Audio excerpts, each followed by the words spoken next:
உப்பு தின்னவன் தண்ணி குடிச்சுதான் ஆகணும் அப்படிங்கிற சொல்ல கேள்விப்பட்டிருப்போம் இல்லையா? இப்போ அது நம்ம கண் முன்னாடி நடக்கிறத பாக்குறோம். பஹல்காம் தாக்குதலுக்கு அப்புறம் பாகிஸ்தான் தன்னுடைய தூக்கத்தை தொலைச்சிருச்சு. அது மட்டுமில்லாம அந்த நாட்டின் ஒட்டுமொத்த நிம்மதியும் நிலைகுலைந்து போயிருப்பத பாகிஸ்தான் தரப்பின் ஒவ்வொரு நகர்வும் தெளிவா காட்டுது. அந்த வகையில இந்தியாவிற்கும் பாகிஸ்தானுக்கும் இடையே பதற்றம் அதிகரித்திருக்கும் நிலையில நேற்று இரவு இஸ்லாமாபாத்ல நடந்த செய்தியாளர் சந்திப்பில் பேசிய பாகிஸ்தானின் தகவல் தொழில்நுட்பத்துறை அமைச்சர் அத்தாவுல்லா தரார், அடுத்த 36 மணி நேரத்திற்குள்ள இந்தியா தங்கள் மீது தாக்குதல் நடத்த திட்டமிட்டிருப்பதா அச்சம் தெரிவிச்சிருக்காரு.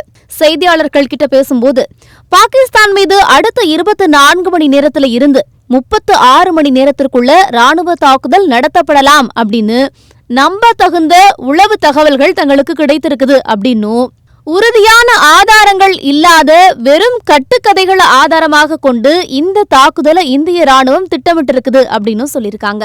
மேலும் பேசிய தரார், எங்கள் எல்லையை பாதுகாக்கும் பொறுப்பை உணர்ந்திருக்கிறோம். எங்கள் மீது எந்த ஒரு தாக்குதல் நடந்தாலும் அதன் பின்னர் ஏற்படும் விளைவுகளுக்கு முழு பொறுப்பையும் இந்தியாதான் ஏற்கணும் அப்படின்னு மிரட்டல் தோரணையில சொல்லியிருக்கிறாரு.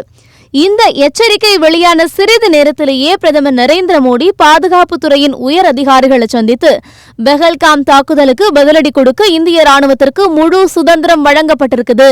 எந்த இடத்துல எந்த நேரத்துல எப்படிப்பட்ட தாக்குதலை நடத்த வேண்டும் அப்படிங்கிறது உங்களுடைய விருப்பம்.